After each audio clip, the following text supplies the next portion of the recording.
Padre, Dios de amor, hombre consolador, eres mi Padre,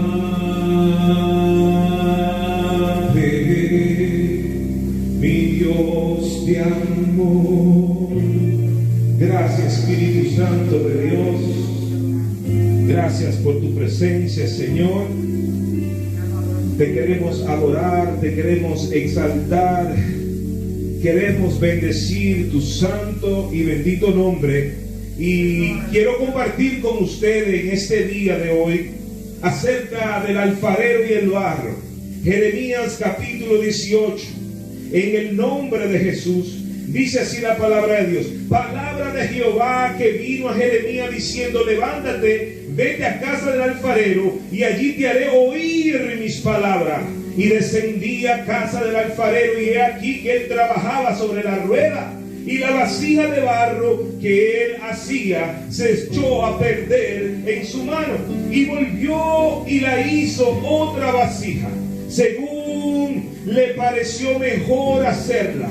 Entonces vino a mí palabra de Jehová diciendo: no podré yo hacer con vosotros como este alfarero, oh casa de Israel, oh Ana, oh Fran, oh tú que me estás escuchando. Déjame decirte que tú eres barro en mano del Dios alfarero.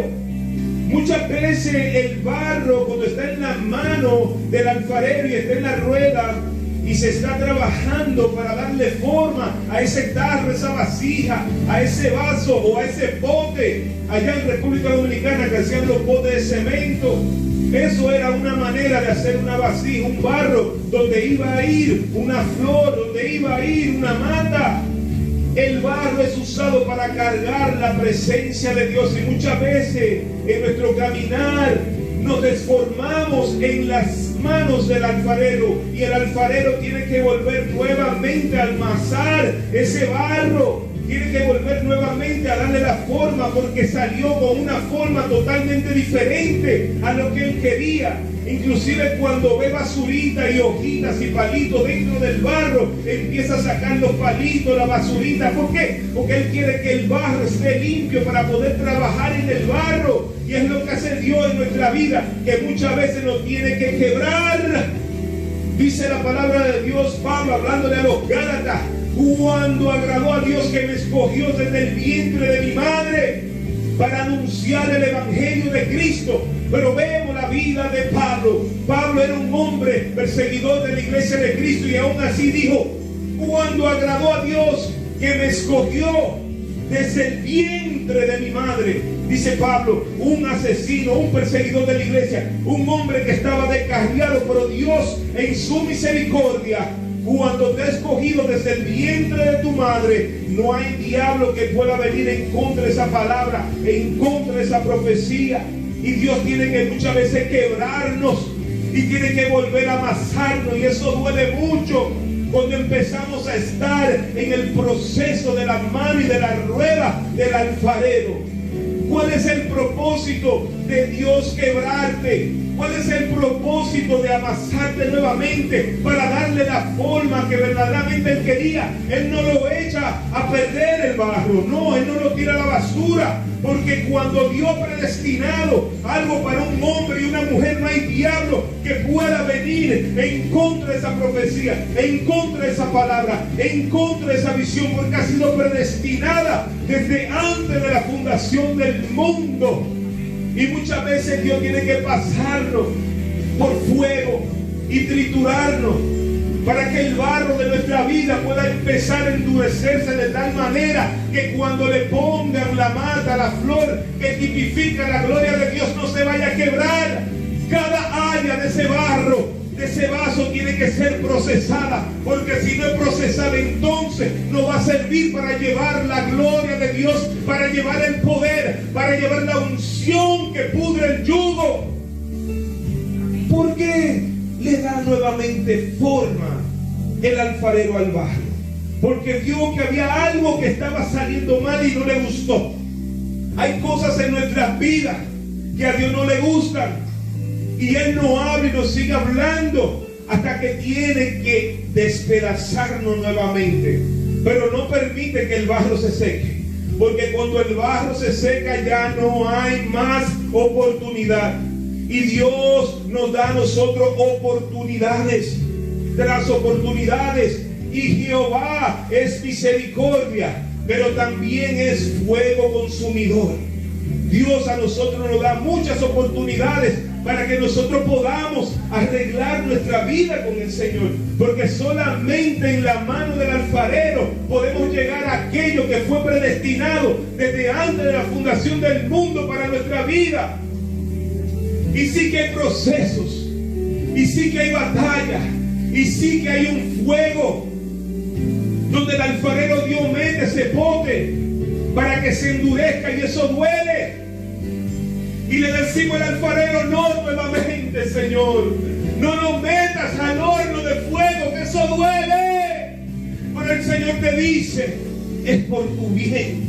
Por eso te meto en el horno, por eso te llevo al desierto, para que tú tengas un encuentro conmigo, para que tú levantes tus ojos a los montes, de donde solamente viene tu socorro, te dice Jehová. Levantaré mis ojos a los montes, dice el salmista, de donde viene mi socorro. ¿Cuál es el propósito del alfarero en moldear nuestra vida, en pasarlo por un proceso? ¿Sabes lo que quiere hacer el Señor? No quiere dar a nosotros forma, no quiere dar a nosotros belleza. Inclusive hay barros, hay potes, vasijas que se pintan, artesanería, ¿cómo se dice? Es arte, ¿cómo se dice esa palabra? Artesanía es la palabra. Y es lo que hace el Señor. Muchas veces vamos a vitrinas de joyerías y vemos las joyas, vemos las cadenas, vemos los diamantes en los anillos y decimos: qué belleza de prenda, qué belleza. Me gustaría tener un anillo de eso o una prenda de eso, pero ignoramos el proceso que pasó esa prenda para llegar ahí en la vitrina, y que toda persona que pasara por allí viera el destello y la gloria de esa prenda. Pero hubo un proceso. El oro fue sacado de una mina y la piedra del oro parece común y corriente a cualquier otra piedra, pero cuando la meten en el fuego, pero cuando la meten en el horno, pero cuando la meten en el proceso, es allí que empieza entonces a salir el fuego y el oro. Fuego y oro ligado hasta que sigue burbujeando, y cada burbuja que bota ese oro en el proceso, dice que cada burbuja es una roca, es una impureza que va saliendo hasta que ya no burbujea más. Y es lo que hace el Señor, que empieza a meterlo en diferentes hornos hasta que ya no burbujemos más impureza, hasta que ya no burbujemos más cosas que no son agradables delante de Dios. Porque el oro tiene que estar puro para poderse hacer una prenda, para poderse hacer una cadena, para poderse hacer un anillo. El oro tiene que estar puro.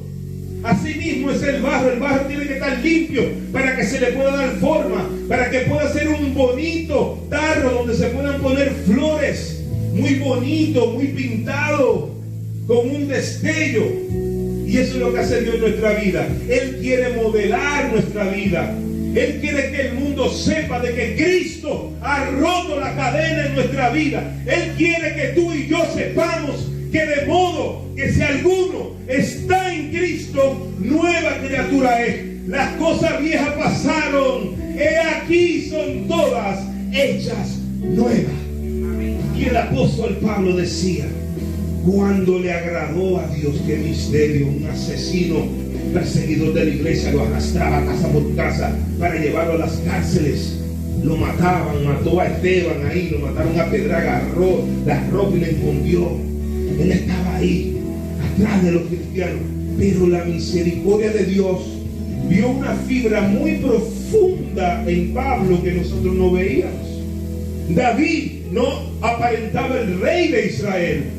David era un niño criado en una familia que lo tenían pastoreando la oveja. Dicen que David fue una canita al aire de Isaí y lo tenían escondido. Vino el profeta Samuel. Oye, y creía que era Elías, ese tipo grandote, así con músculos, se parecía a Saúl. Y Jehová le dijo: yo no miro lo que mira el hombre, yo miro lo que hay en el corazón del hombre. Y es lo que hace Dios en nuestra vida. Muchas veces nosotros no aparentamos que vamos a llegar a ser aquello que el Señor dijo desde antes de la fundación del mundo, desde el vientre de nuestra madre. No nos parecemos. ¿Por qué? Porque estamos en el proceso. Así como el barro, así como el oro, así como el diamante que sale como una roca, pero que es procesado, así mismo es procesada nuestra vida en las manos del Espíritu Santo, alfarero Dios, quien va a dar forma a nuestra vida, quien va a terminar lo que él ha empezado. Déjame decirte, un alfarero, un buen alfarero, nunca echa a perder un barro que ya se ha empezado a darle forma. Dios terminará en tu vida y en mi vida lo que ha empezado.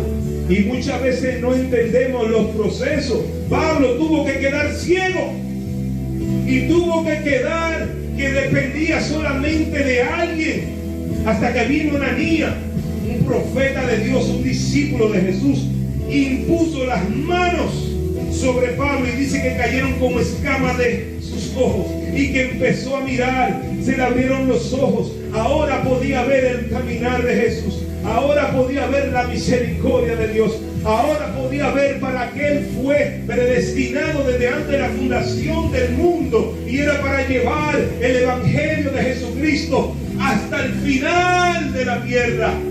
Ese es el propósito. Ninguno de nosotros vinimos sin un propósito. Cada uno de nosotros hemos venido a esta vida con un propósito, con un destino, con un llamado de Dios. Y nosotros tenemos que preocuparnos de que ese llamado se lleve a cabo. Tenemos que pelear en contra de la carne. Tenemos que pelear en contra del diablo. Tenemos que pelear en contra de tantas cosas. Pero ha dicho su palabra que Él está con nosotros como poderoso gigante. Y que nada ni nadie puede venir en contra de lo que el dedo de Dios ya ha escrito para tu vida. Dice el salmista: en tu libro estaban escritas todas las cosas que luego fueron. Sí que muchas veces el Señor nos tiene que quebrar. Sí que muchas veces que el Señor nos tiene que desbaratar. Pero tú sabes por qué es el proceso, para darte la forma que Él dio desde antes de la fundación del mundo. Y hay un testimonio poderoso aquí en esta casa. El Espíritu Santo me ha traído a traer esta palabra y a profetizarle a esta mujer de que ha sido escogida desde el vientre de tu madre. Y que ahora, aunque el diablo ha intentado mal en tu contra, pero como eres hija de Dios, escogida desde el vientre de tu madre, por eso el Señor ha tenido misericordia y te va a usar ese testimonio poderoso de la misericordia de Dios, porque tú naciste con un propósito. Tú viniste a esta vida con un propósito, pero tuviste que pasar por el proceso para que tú puedas ministrar con la misma consolación que tú has sido ministrada. Ministrará sanidad interior, te dice el Señor, en el nombre de Jesús. No naciste en vano. Y el diablo trató en tu contra mucho, porque sabía que desde que tú estabas en el vientre de tu madre se veía la gloria de Dios, veía a los ángeles a tu alrededor. Entonces el diablo dijo: no, aquí hay algo poderoso. Esa mujer tiene que ser destruida, ese embarazo tiene que ser destruido. Y fueron muchos ataques en contra de tu mamá cuando tú estabas embarazada, pero el Señor te trajo a este mundo a través de tu madre con un propósito, y se va a cumplir, te dice el Señor, en el nombre poderoso de Jesús. Gracias, Señor, por tu palabra. Gracias, Espíritu Santo de Dios, porque eres tú quien habla a través de mis labios. En el nombre de Jesús.